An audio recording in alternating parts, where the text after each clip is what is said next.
So welcome to the Writers Center's virtual craft chat series, where we talk with writers a little less about what they wrote and a little bit more about how they wrote it. My name is Zach Powers. I am an author myself. I've published a couple books of fiction primarily. Occasionally I've written an essay, which is why I get to share this chat today. But I'm also the artistic director at the Writers Center. So it's my absolute pleasure to be here for this event and to get to talk about this book. So I just want to welcome now, first of all, Liz Prato to the stage, the virtual screen stage of the Writers Center. And I just was going to ask if you have, I saw you had your copy of your book handy, if you had a brief excerpt you could read so that our audience has a taste of what we're going to be talking about for the next hour or so if they haven't read the book themselves. Sure. Yeah. I utilize a lot of different styles and touch on a lot of different topics. So I'm just going to read something from the first essay, which works as kind of an introduction. And one thing you probably should know, well, I'm Gen X, I guess that's the main thing. But the other thing is that I grew up in Denver. And so some things relate to that kind of specifically. We were born while young men dying in faraway jungles and young people dying in nearby demonstrations, and our president betraying democracy were shown on nightly TV. We were born into the hope of the moon landing and into the despair of the murders of Dr. King and Bobby Kennedy. We bounced around in the backs of station wagons without seatbelts and rode bikes without helmets. We had telephones before answering machines and TV before VCRs and Dewey Decimal before Wikipedia. We watched a lot of TV. We heard new music from the radio and our older siblings and record stores where we flipped through bins and held vinyl in our hands. We watched Prince and George Michael and Michael Jackson and Joe Strummer the first time their videos were on MTV. We celebrated the patriotism of America's bicentennial and the pride of Colorado's centennial, and we watched Kunta Kinte kidnapped and beaten and maimed by Ben Cartwright and Lou Grant and Mr. Brady. We stood in line to watch Star Wars and then The Empire Strikes Back, and then we stood in line to watch them again. We spent 444 days praying that 52 American hostages would be safely released from captivity in Iran. We watched the attempted assassination of Ronald Reagan and the attempted assassination of Pope John Paul II and the successful assassination of John Lennon. We cheered the US men's Olympic hockey team to win the miracle on ice against the USSR, underscoring that the Cold War was very much alive. We played the earliest wave of video games, Pong and Space Invaders, Asteroids and Galaxian. We lived 70 miles from the North American Aerospace Defense Command and the Cheyenne Mountain Missile Defense Center with a bunker built to deflect a 30 megaton nuclear explosion, and we were 30 miles from the Rocky Flats nuclear weapons plant. We watched our world turn to nuclear winter on the day after in 1983. We were called latchkey, cynical, lazy, sarcastic, flighty, disaffected, alienated, easily distracted, late blooming, self-involved, aimless, apathetic, skeptical, pessimistic, self-medicating, impatient, angry, uncommitted, won't grow up, purposeless, unreliable slackers. Okay, I'll stop there. Thank you so much. I just wanted to do one quick disclaimer is that I am a millennial by 4 months, so I'm a little unqualified to discuss things Gen X, but I'm on the cusp. The thing is, a lot of these things are very Gen X, but all our generations, we all have tragedies that we went through. We all had expectations that were placed on us, and then we were spit out into a world that didn't support those expectations. So I'm not really interested in dividing generations so much as like creating understanding between them. So that's totally cool. Well, and I'll say too, like I feel like even just as recently as 10 years ago, the line used to be like 1983, and I was firmly in Gen X. So they just like keep shifting.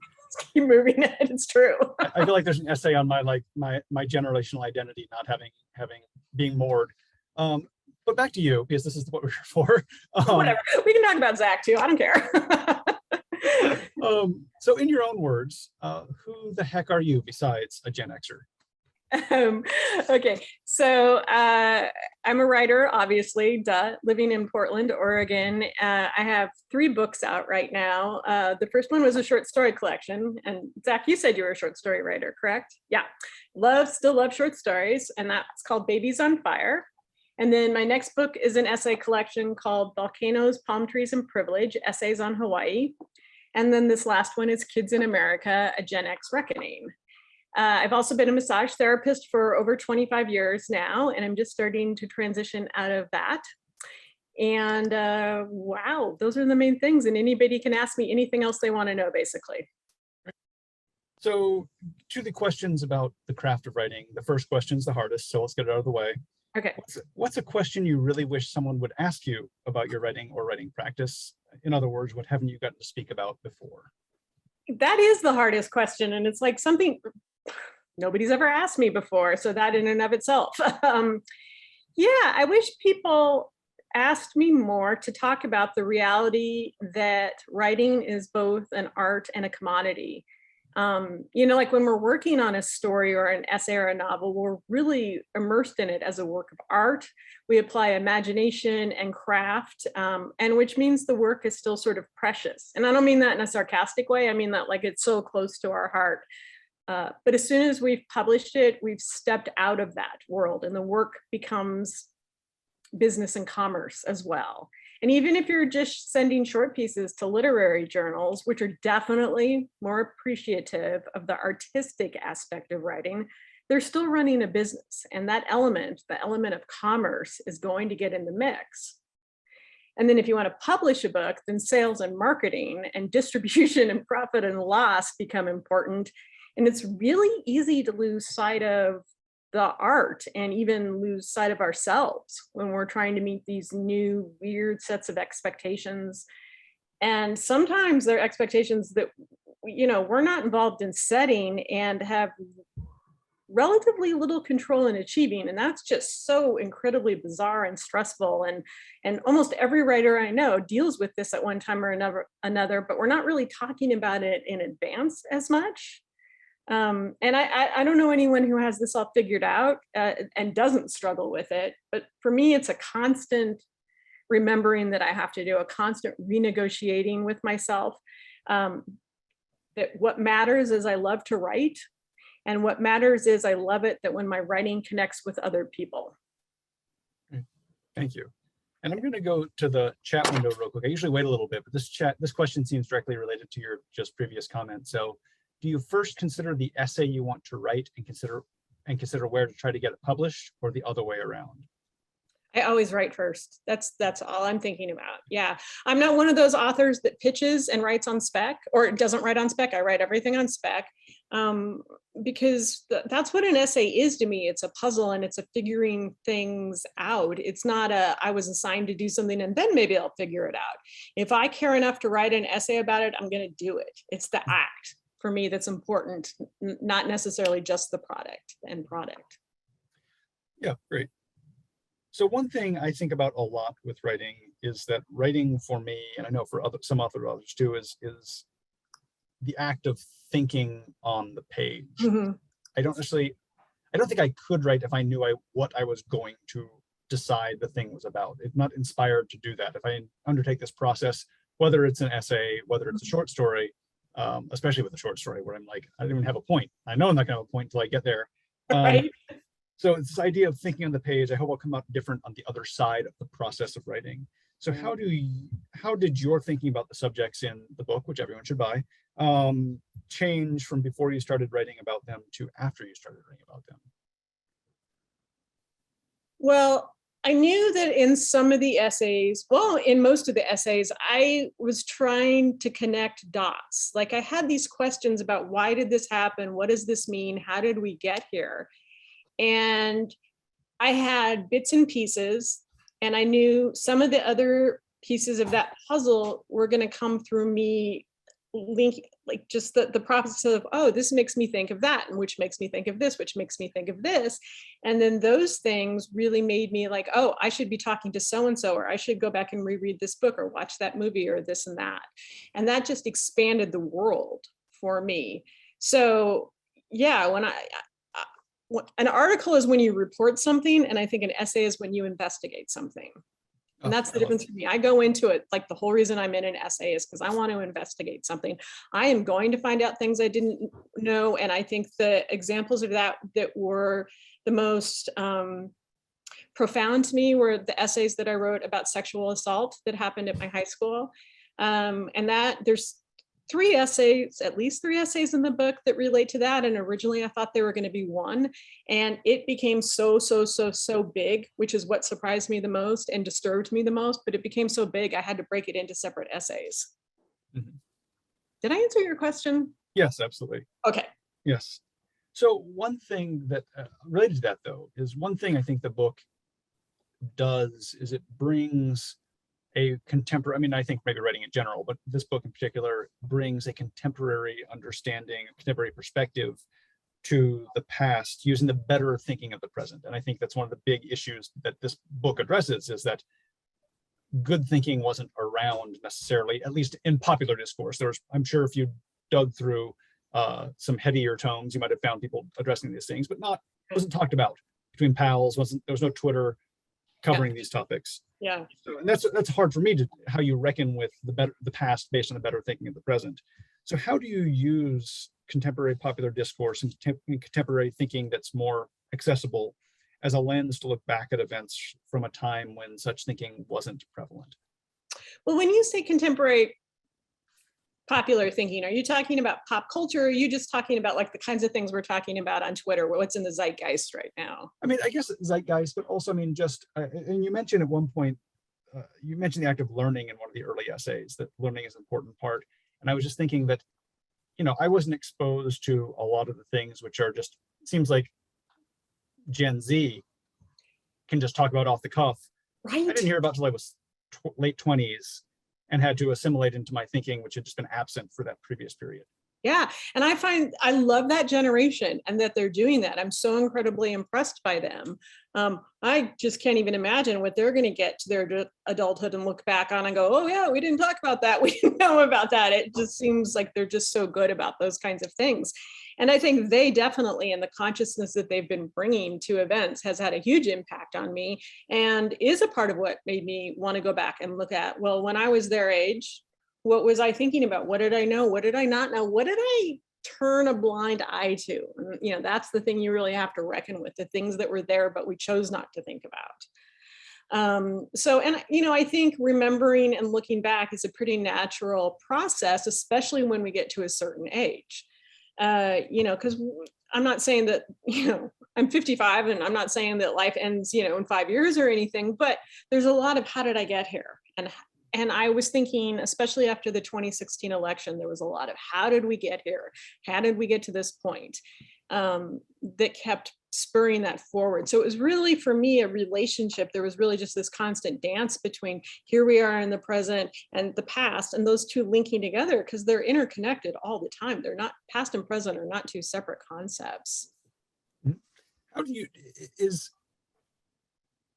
I mentioned that you've mentioned learning already in the book, and I'm just like, how do you stay as an active learner? Like, it seems that you value that. It seems like it's easy to double down on what you knew when you were, say, 30, and that's the point where that level of wisdom is what you're going to focus on writing about. But it definitely seems like you're interested in expanding wisdom beyond, continually accumulating wisdom as opposed to explaining the wisdom you already have. How does that work for you as a writer? Well, I mean, the great thing we call books and the great thing we call essays and stories. And one of the wonderful things that is happening now in the publishing world is that we are encouraging different voices than just the voice that we are used to or the voice that we have. And I find that exciting. And I know for a lot of people, it's also terrifying, but, and also I live in Portland, Oregon. And if you don't know Portland, it is it's a place where people are talking about a lot of things and living very eclectic, interesting lives. And so that helps expose me to it as well. I like to follow people on social media who have different experiences in the world than mine to try and learn more. Just so reading and listening. Those are the two big things that I do. Great. So moving on to another topic that was really interesting to me in the book is, well, a number of these essays are telling the stories of other people. Mm-hmm. And you've interviewed them. It's not a strict, direct quote interview, but you've interviewed them to piece their story together and tell their story for them.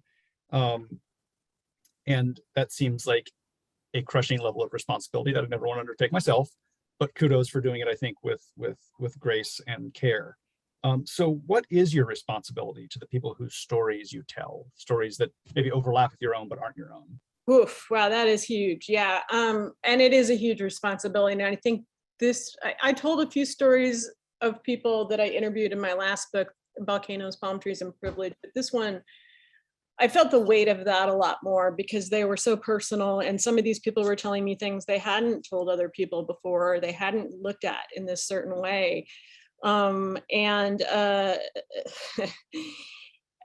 So yeah, my responsibility is to hold on to their stories carefully and to hold them with love and to tell them with as much truth as I can. It's interesting because I've seen a couple of writers, essayists lately post in social media. Sarah Einstein it was one of them, talking about how she doesn't believe in that adage. I can't remember who said it first, but someone said, if people don't want you to write bad things about them, then you shouldn't do bad things, or something to that effect. And so just kind of taking off of that theory, she's like, well, we're all human. We all do things we wish we hadn't done at some point in life, including us ourselves, the writer. And she actually believes when writing about other people, they deserve to be involved in it at several steps in the process. Now, in the past, I've kind of taken the approach that I interview them, and upfront I tell them, okay, I'm not a formal journalist, but anything you tell me can be used in my writing. And if you've said something you don't want me to use, just say, don't use that, and I won't use it. Because I'm also not doing gotcha journalism, really trying to understand what's important to them and what they're willing to expose to the world. But then after that point, I write it, and I don't show it. In the past, I have not shown it to them again until it's like been accepted for publication, and we're just looking for factual errors at that point. And I don't know if I will do that again in the future. I know right now I'm feeling, I think the fear and the responsibility of telling people's stories in this book was enough that I've decided to take myself a tiny bit out of that and go back to short stories for my next book. So I'm not sure yet what that's going to look like the next time I come around to it. Are there any, are there any broad challenges you face doing this? Have there been any specific challenges you face in terms of working with someone to get their story, or then after the fact to tell it and craft it in a way that you felt was true and authentic to what they told you? Well, most of the people I'm talking to and interviewing aren't people that are used to being interviewed. They're not celebrities. They're not, politicians. They're not people who really understand that. They aren't coming to me with a crafted narrative, and they maybe don't necessarily understand that what I hear and what I understood isn't going to be the same thing as necessarily what they said. So I think that's the biggest challenge in that, and trying to cushion them for that, and also trying to prepare them for, it's weird when you see someone else telling your story for the first time, because there is, I think a lot of people have a knee-jerk reaction of, like, that's not what I said, or is that what I think, or is that what they think I thought? That can happen a lot of times. So I think that's the challenge that I have faced in the past with doing that. Great. There's a few questions in the chat already, so I'm going to go to those for a minute. The first one's a practical question: is what resources do you use to find a home for your pieces? Oh, yeah. Well, I use Duotrope, which is an online database that has literally thousands of literary journals and magazines and anthologies and places like that. But I also just look at, okay, so I grew up back in the day. I started in the business before everything was online, before so many things were online. And so everyone would tell you, oh, you have to read the journals that are carrying the kind of information or carrying the kind of stories you write. And that's who you want to submit to. So you would go down to PALS or, whatever bookstore might carry literary journals, and you'd read through them all and the notes in the back. Well, luckily we don't have to do that anymore. We have more resources available. And because I am on social media, I can go like, oh, wow, look at this cool story that so-and-so wrote, or look at this essay that so-and-so wrote. And I can get an idea just from there is, oh, is this the kind of place where I want to be published? Is this kind of place that aligns with what I'm doing? So these days, that's more what I'm doing when I'm looking for where to publish something. I put the link for Duotrope in the chat. Oh, good. And it's a $5 a month subscription. So just say that too. It is a subscription, but a very cheap one. And I have a subscription as well, which is why I know that off the top of my head. it used to be free and I used it. And when they started charging for it, I was like, screw that, I'm not going to do that. So I tried to keep track of everything myself. Did not work. There was something about having all that there and having them track it for me too, that was helped me get more done. So I found it really useful. And I also get their email, which comes out once a week, which has the list of, every week they send you the list of all the places that have opened for submissions. So you never have to track it. It just shows up in your email box. You go through, see what's interesting. And that's my process for keeping up with new places to submit work. So yeah, absolutely.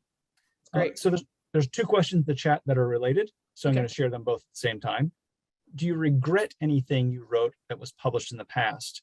And to partner on that question, have you rewritten an essay because your thoughts, feelings about the subject have evolved over time? No, I haven't regretted anything I've written. Luckily, it's interesting because when I actually started out as a novelist, and my first couple of books that I completed were novels, and I had an agent for one of them, and it ended up not selling. And I suspect that if that had actually been published back in 2010, there would be aspects of it I'd be uncomfortable with now. There were things I had, the magical Native American character who gives everybody wisdom, but is just a side character. I had some things like that going on that I think I would feel really uncomfortable with now because I didn't have that consciousness around that then. And I know people who are super socially conscious who have said the same thing about early novels that they've published. They're just like, wow, I didn't know that then. And it's kind of embarrassing about certain aspects like that. So I'm kind of lucky that I don't have any, to the best of my knowledge, I don't have anything like that I regret writing. That said, there's certain things that maybe I don't want to keep revisiting because they were a certain time and place, and I wrote it for that reason to get it out into the world, but I don't want to keep talking about it forever and ever. And then as far as going back and rewriting an essay, I've gone back and rewritten essays that haven't been published because here's something that's been sitting, in my computer for a couple of years, and I've never been able to bring it home quite right, or it just didn't get accepted anywhere. And then definitely there will be something that happens in my understanding, my consciousness, my learning later on that will help me crack open that essay in a different way. And that's really an exciting process for me when that gets to happen. Great. So I was interested, you mentioned, writing things in past novels that weren't published that maybe you would have been embarrassed about, but this is off script a little bit, but I'm just wondering too, because I think it's so valuable to be able to, you very graciously acknowledged the previous fault and admitted it and didn't try to defend it. And I feel like some of the writers that fall from grace these days are the ones who try to double down on a mistake when it's okay that you made a mistake and it's okay to recognize it. So how do you stay grounded in like the better thinking you may encounter or just new thinking you may encounter in your life? And how do you assimilate that? And how do you just look back at yourself with courtesy and with generosity, recognize that you didn't know that, and you're okay to move on from that? Yeah, I mean, we can't know what we don't know. And I think it's interesting what you just said, Zach, about these people who just double down instead of admitting they made a mistake. And I just look at that all the time. I can't tell you how often I make mistakes. And I just wonder, what have we done? This is the question. Have we as a society made it so scary to make a mistake that nobody can admit it? I mean, wow. I have so much respect for someone who can, in their thought process, even if sometimes people can't come to it right away, but later will say, oh yeah, when I really looked at that, I realized that I made a mistake. I doubled down and apologize for it. And then not just apologize for it, but make a commitment to go forward doing better. And we have, for some reason, made that a very scary thing to admit that we screwed up in some way. And I can't say for sure what it is about me, but I know I grew up in a family that was extremely dysfunctional in a lot of ways, and nobody ever admitted they made mistakes, and nobody or sincerely apologized for them. Like, my dad's way of excusing, like I would say to him, well, Dad, this thing you did really hurt me, blah, blah, blah. And he'd say, well, I never promised to be a perfect parent, which is the granddaddy loophole of them all, and not really admitting or, acknowledging the hurt that comes as a result of that. So that's probably, part of why it's important to me. It's like, I want to be what I wasn't raised with. I'm gonna we need a hashtag. I never promised to be a perfect novelist when anyone doubles down on their mistakes. Right. Back to the chat window, and this question interests me. Can an essay ever just entertain, even if it's still somewhat teaching and sharing, still be an investigation, but be unique and not just a piece of learning? Oh my God, yeah, I hope so. I mean, I think that's when they're the most fun, is when they're entertaining as well. I want to, Courtney Heinmuster is a writer who wrote a book called Okay, What, oh shoot, I'm going to get the title of it wrong. Oh, okay, totally, whatever, it's wrong. I'm going to look it up later. But it was a book she wrote a couple of years ago about this process she had of realizing that she had acute anxiety around almost everything in the world. And one of the ways she was going to try and conquer it is by like doing things she'd never done before all the time and writing about them. The thing is, the book is hilarious. It's so freaking funny all the time, but it's also very real. And the humor is what allows the reader in. And also, I think we tend to trust people who make us laugh, because like, oh, that made me feel relaxed, as opposed to someone who makes you feel really tense. And I think you can trust that they're going to take you on a gentler ride, as opposed to when you just like jump in with, I'm going to like teach you this lesson and it's going to be a hard lesson to learn. So, yeah. Yeah, I mean, I feel like entertainment's a dirty word in literature, but I mean, we're only doing someone's only picking up your book to be entertained in some way. Right. And let's not kid ourselves. They're not coming to my novel for profound enlightenment. They're coming for a clever premise that seems like it's going to entertain them on some level. And maybe you sneak in some wisdom along the way. But and I would just say, I mean, in your collection, I was thinking the 90210 essay in particular is, I mean, they're all entertaining. That one has lots of very good analysis and good learning points in it, but it's also a very fun read. That was one that was just fun to read, while I was also like, oh yeah, obviously that's a good thing to think about. And I didn't even watch a lot of 90210, but I mean, I was there for it. It was certainly around for my generation. But yeah, that one, that's an example, I think, in your book of something that is both. That is maybe, and I would argue even entertainment first. Like it's first entertaining, and the other stuff comes in as you're going through these different sections and analyzing some of the faults of it in a sort of fun way. Yeah, absolutely. I mean, in my last book, the one about Hawaii, I have this really long essay that's about the Brady Bunch episodes that took place in Hawaii. And, it's impossible to write about the Brady Bunch and not be funny and not be entertaining and not be lighthearted at times. I mean, you'd really just be such a dork if you tried to not, avoid all that. But at the same time, it gave me these great opportunities to explain, okay, well, here's why that wasn't quite right when it comes to Hawaiian history or Hawaiian culture or this or that. And the thing that I have found interesting about the reception of the 90210 essay in Kids in America is people either really understood it and knew what I was going for, or people really hate it. They're like, oh my God, I don't want to read about these stupid 90210 kids. And I think I've been lucky to have some close readers who noticed that every single topic I talked about in the 90210 essay is in every one of the essays, if not more, that I talk about in the book, every single topic. And for instance, there was a whole theme in the 90210 essay originally about a character who was adopted and the kinds of traumas and pain that caused him. And at one point in the book, there was an essay about me being adopted. And we ended up getting rid of that. So I got rid of it in the 90210 essay too. So everything kind of connects back in this way. And, again, it's this thing of, well, like when you see this really popular TV show dealing with these topics, when they're trying to deal with, and I say trying to deal with topics of racism and sexual assault and social inequality and things like that, you have to pay attention, because they're trying to do something there. They're trying to get a message across to people, and it's worth examining how well they're doing it and, what their goals are and how well they're achieving them. Well, and I will say too that I think I love this essay, so I'm going to be mad at people who didn't like it. I'm going to call them out right now. I'm going to call them out right now, because I think that it's easy to find profundity in things that are inherently profound. Good point. It's a lot harder to find profundity, and for me, way more interesting to find it in something that maybe was not functioning on that level itself, that was functioning in this whatever 90210. I can't even say the number. 90210. Thank you.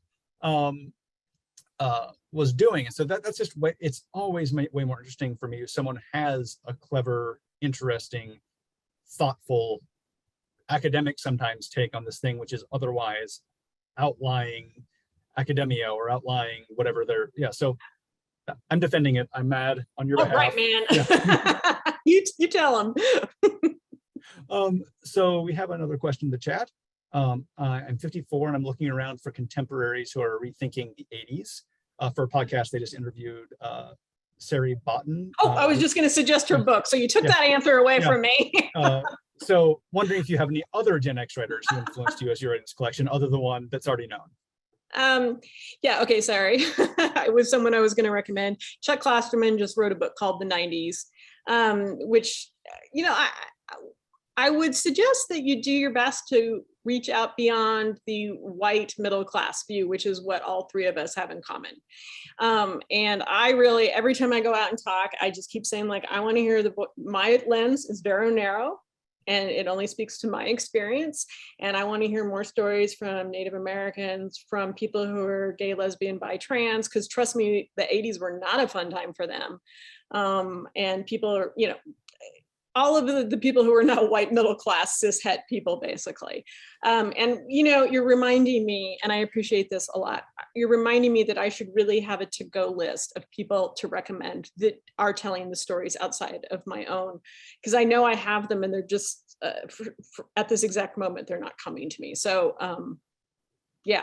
So maybe, hey, I just want to let you know that anybody can feel free to email me after we finish this chat today. And hopefully I can have some better answers to questions if I haven't been able to answer them off the top of my head too. So I'll just let y'all know that. Great, thank you. Yeah. Back to the chat window. How do you choose readers for an essay or a work in progress, or bounce back from not so positive feedback, or use it to your advantage? Right. Wow, right? Bouncing back from not so positive feedback. Well, I used to be in a really great writers group. I started with this workshop called the Pinewood Table that had gone on for almost 25 years. I wasn't obviously in it for the whole 20, I could have been actually, but I wasn't for the whole 25 years. I was in there for 2 years, and Zach, it was interesting when you were talking at the very beginning about you encouraged prose writers to read poetry. That's one of the best things they can do. We started out, it was a prose workshop, and we started out every single session reading a poem. So we can hear the language, so we can, feel the sounds and all those things that come along with it, the compression, all of that comes along with poetry.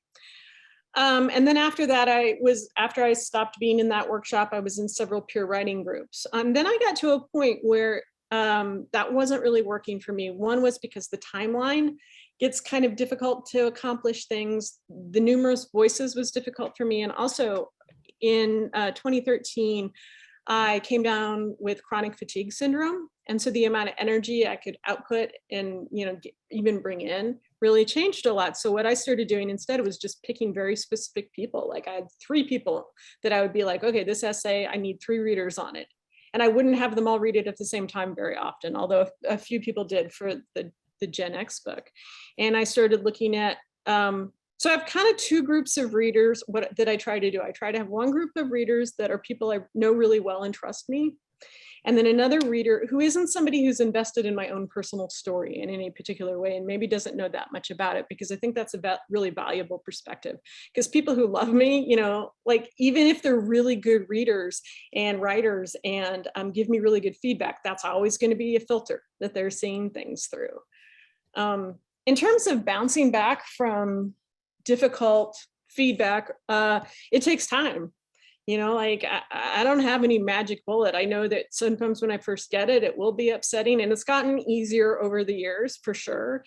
And, it's interesting. I'm a verbal processor. I bet that will come as a big surprise to everyone. But I'm a verbal processor, and even still, oftentimes when I get that kind of negative feedback, I won't even talk about it for a little while. And then, maybe I'll let it kind of roil around in here. And then I'll start talking about it maybe with my husband or with a really good friend who I know will be thoughtful about it. And instead of just being taking one side or the other, will help me work it through that way. And, you had mentioned, Zach, that I'm a learner, I'm a curious person, I'm looking for different kinds of wisdom.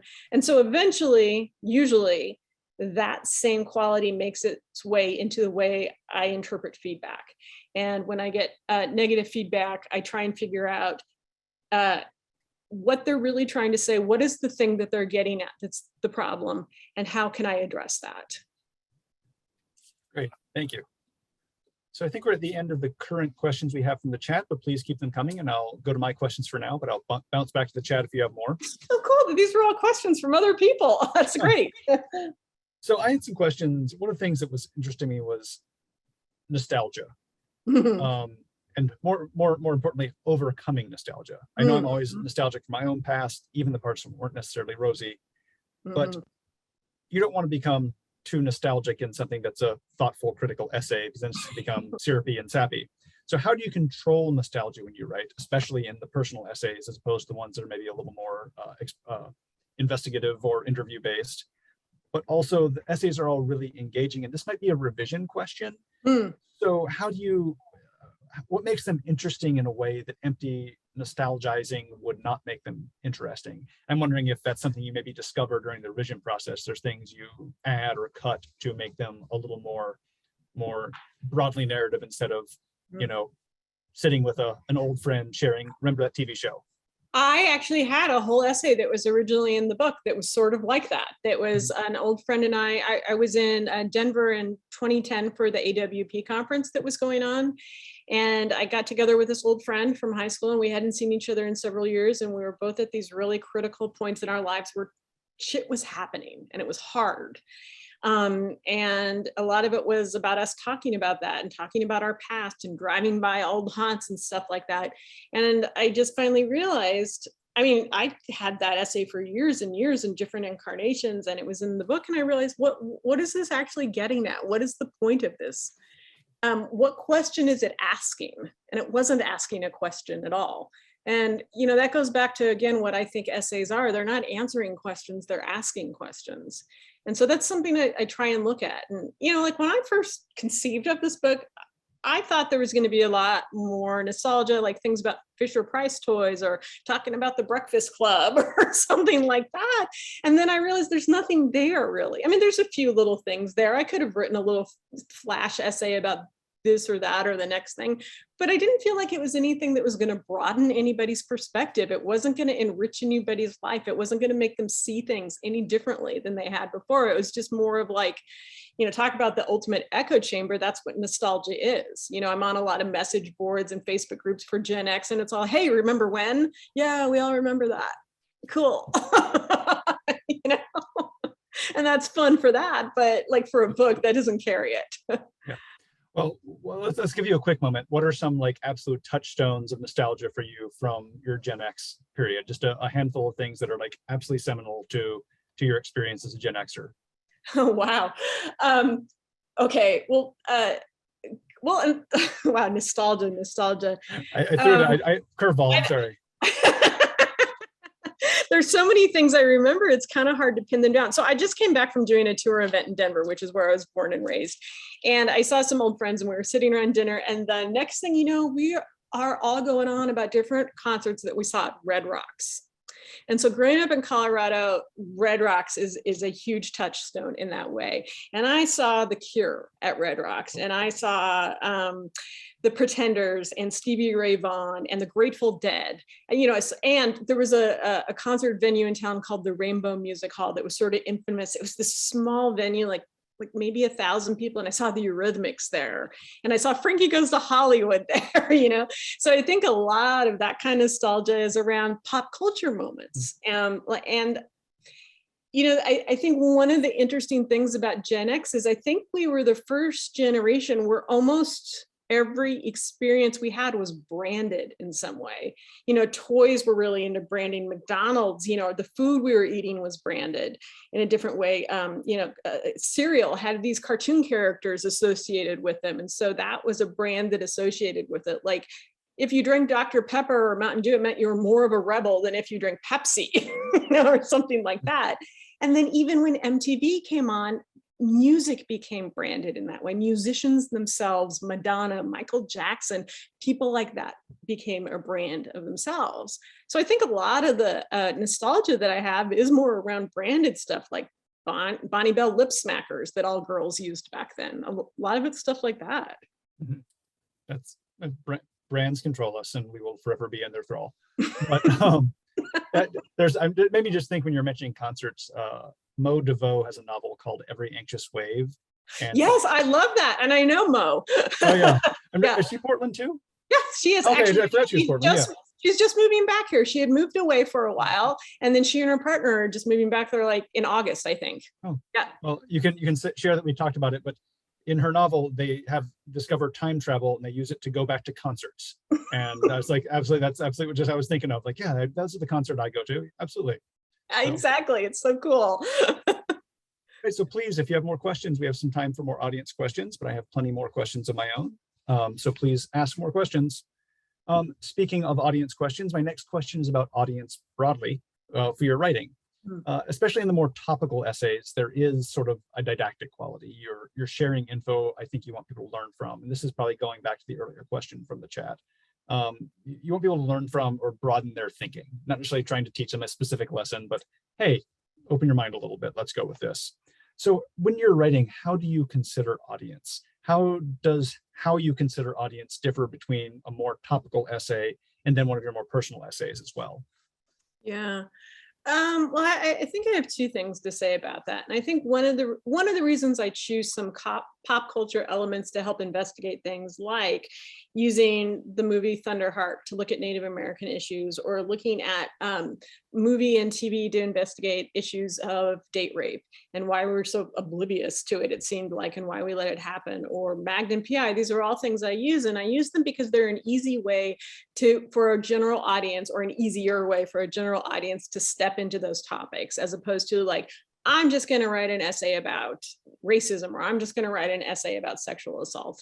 I think those are a little bit harder for some readers to step into. And I like to think that I'm giving a broader audience a better way to be involved in that process without feeling as lectured to. That said, like in my Hawaii book, even though like I had an entire long essay about the Brady Bunch, I was still accused of lecturing. There's always going to be people who are going to say that. And I think one of the issues, the second thing I was going to say is, I think there's still a very frustrating aspect of, I always feel like I'm somewhat preaching to the choir, or the people who are just on at least the verge of converting. I don't feel like there's anybody like, wow, I just never thought of that way, and now I'm a completely different person, or I have a completely new outlook on it. There's just, I think that's a frustration about it, because even though I'm trying to make these issues more accessible, I still think that what a lot of us see, no matter what art we're in, what vocation we're in, is it's very hard anymore to create conversations where everyone feels like they can be included in it, and not be shamed for whatever their previous view was. Right. So you have another question in the chat, and it's a good one because it aligns with my next set of questions. And so I think it's a great question. Okay. Diana is asking, hasn't read the book yet, but hasn't seen the book yet, but was wondering if you could speak to the order of the essays and how that formed. And going to my questions, I sort of asked, how did these essays become a single project? That's always interesting to me, and I think it's interesting to lots of people working on individual pieces that might be collected later. Yeah, well, I really believe in the adage that you should write about what you're obsessed with. And I've really been obsessed with this idea of Gen X being this very different generation for decades upon decades. Okay, so that's kind of over here, that was a thing.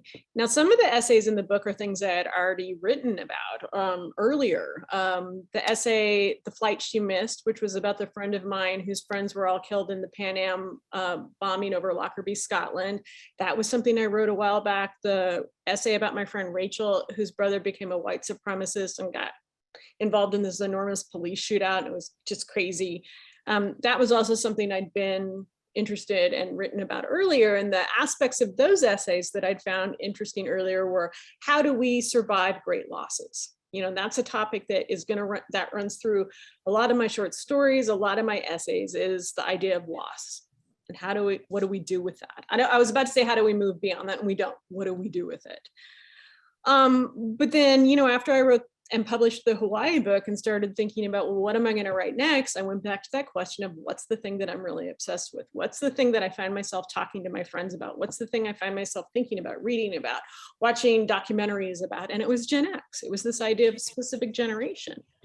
And so I just before I got online with you, I took out an old notebook about when I first started this project and found this list that I was just making of what are some possible topics I can be looking at. And alongside that was, what are things I've already written that have that topic in it and I just didn't notice it before. I think that my advice would be to anyone who's thinking about, like, what do I do with this bunch of essays I have? What's the thread? It doesn't have to be super, super obvious, but what's the thread? That's why I write linked, one of many reasons I write linked essays instead of writing a memoir, because I don't want it to all be the same topic all the way through, but I want there to be a thread all the way through. So on that, when my story collection come out, and it's a question I think lots of short story authors get asked, and I think poets somewhat too, is like, how do you choose an order for the pieces in a book? When my first book came out, that was a question I got numerous times. Yeah. And my very dissatisfying answer was, I don't know. I just sort of, they felt right in that order. Like I mixtaped it, Totally right. My short story collection was like that too. I changed them around tons of times and then it just ended up in the order it was in finally.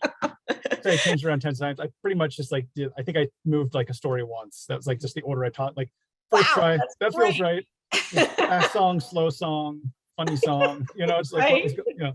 But do you have any other, any thoughts on that process for this book? Or I can go back to the story collection too. I mean, any thoughts more detailed on that than just winging it until you find it? I think it makes more sense in an essay collection with this that's linked, because I'm trying to introduce the person to what is the topic going to be about and what kind of writer am I going to be and what kind of experience is it going to be for them. So in Kids in America, the very first essay is called Gen X Prep, and it acts as an introduction. It's just 3 pages. It's what I read from earlier. And that just gives a basic overview of here is who I think Gen X is and what my experience as a Gen Xer is and what I wanted to investigate about it, all the juxtapositions that were involved in it. So that's very short.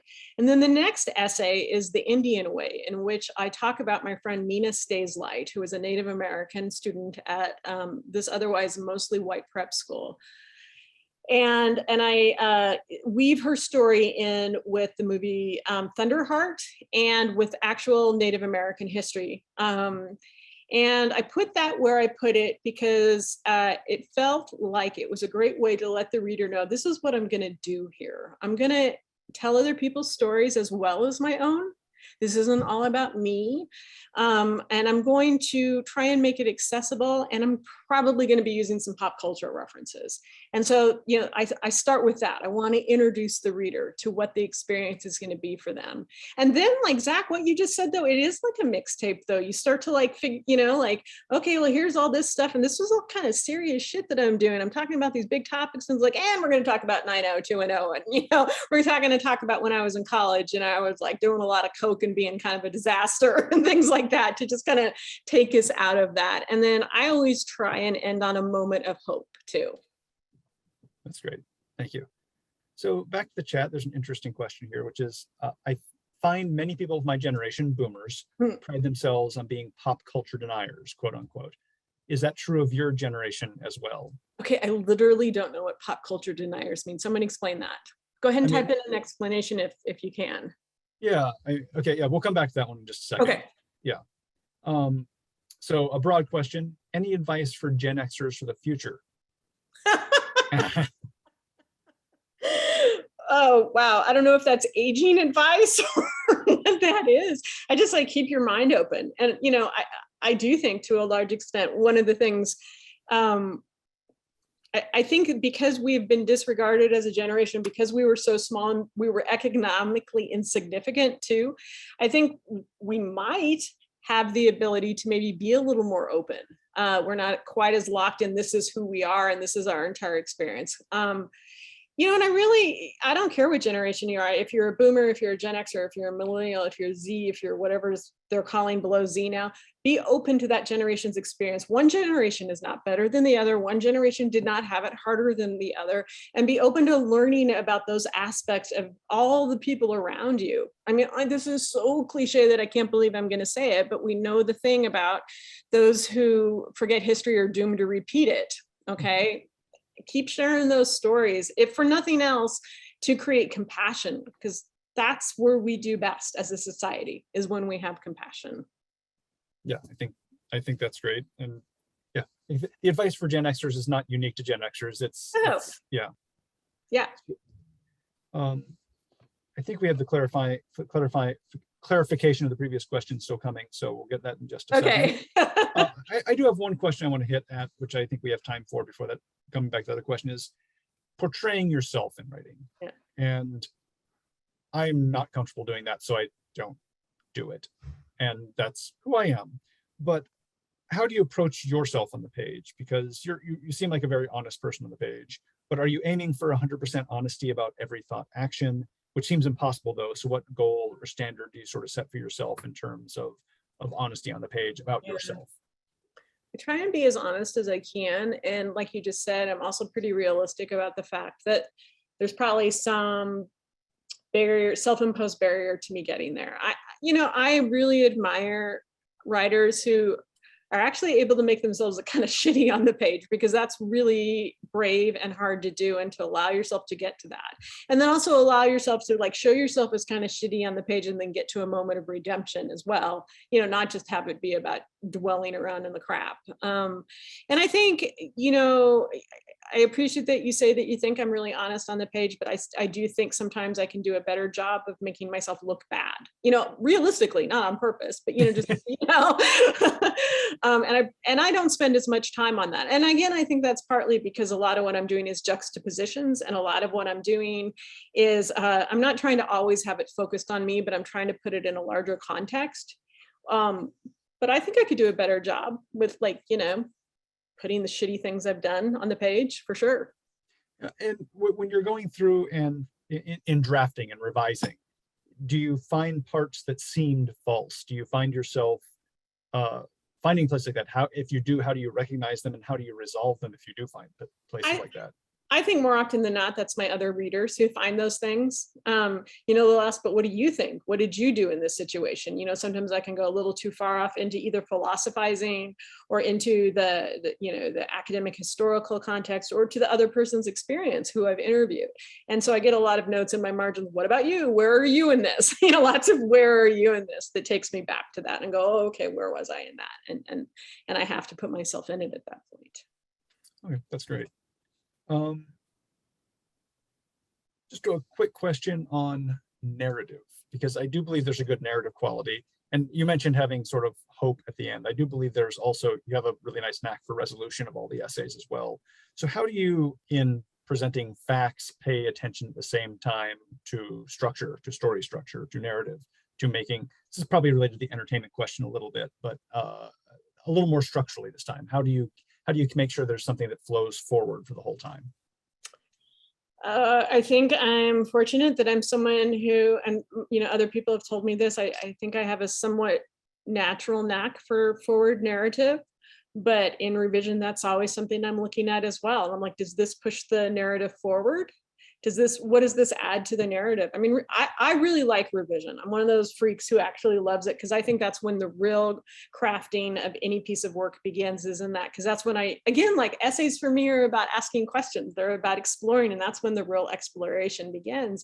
And part of that is establishing, what is this adding? What is this paragraph adding? And Jim Shepard, who's someone I studied with at Tin House, has this amazing method of examining work, and it can apply to either fiction or nonfiction, where you just go through and next to a paragraph, you'll say well, this paragraph is about blank, and you write that down. You go, so A. here's that theme. And then every time you see that theme, you write an A in the margin, and it's like the next theme B. And so, I'm like, if for instance, I've written a 12-page essay and I have like A through M in terms of the number of things that I've brought up and I'm talking about, that's probably too many. Probably some of those need to go, and they're not all pushing it forward, the narrative forward, they're looping it in some way or taking it off into another direction and then pulling you back like that. So just some kind of revision process like that really helps me like narrow it down. And I cut and paste. I mean, like I literally print everything out on paper and I pin it up on the wall, and then I cut and paste things and put them back together, and sometimes just throw them away to get them out of there too. Nice. So back to the question about pop culture deniers. The clarification is people who didn't participate in anything happening around them, like they wouldn't attend a rock concert, try marijuana, etc. I guess the word to describe them might be nerd. So I would give nerd in quotes, and I think some people use nerd slightly differently, so I don't want to like these days, yeah. But yeah, so do you find that are there Gen Xers who are similarly just like not going anti-trend, or is Gen X the beginning of the trendy people? Oh yeah. Totally. I mean, and on all sorts of different levels too. Like there's been, I don't know why we keep talking about the 902 when I say, but here we go. A lot of people are like, well, I never watched that show. There's this whole I was above that show thing that comes up with a lot of that kind of stuff. And then, just all the way through, there were people who were very, in the 80s, were very like, well, I don't participate in pop culture. Like I don't listen to college or top radio. I listen to college radio or alternative, and I'm punk or I'm goth or I'm this. And now that's actually more mainstream. And like people who like were not punk or goth or new wave back then are claiming they were. And I'm like, really? Because I was around then, and I don't remember that many of us. I remember being kind of a freak for that. So it's interesting that some of the things that were pop culture denying back then are actually more mainstream, and kind of vice versa, Yeah, that's great. Thank you. So we're right at 8 o'clock. And so it's time for the final question of the evening, which is, what's one piece of advice you'd give to a writer just starting out? Find teachers who recognize and want to nurture your unique voice, and who don't want to mold it into something else. I think too many of us, and myself included, grew up with teachers who were taught by teachers who there was one voice, and that was the white male upper middle class voice.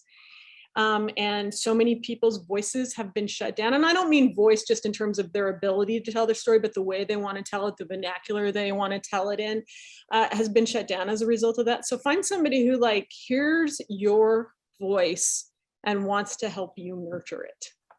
That is the most important thing. You can learn craft in all these different ways from all these different places, but supporting your voice is the most important thing for you as a writer and a human being.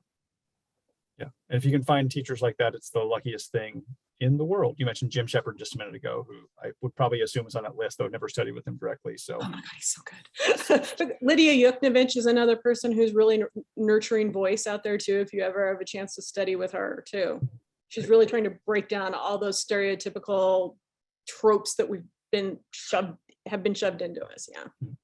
Well, we are at the end. Emily just put the link back in the chat for purchasing the book, or go to your local independent bookstore and please buy Kids in America by Liz Prato. Liz, thank you so much for joining us. This has been an excellent conversation. I've enjoyed it thoroughly. So has Mr. T over my shoulder. I didn't set him here just for the chat. I didn't notice him there before. He's always lurking there over my shoulder, and I'm so glad he had a good cameo today.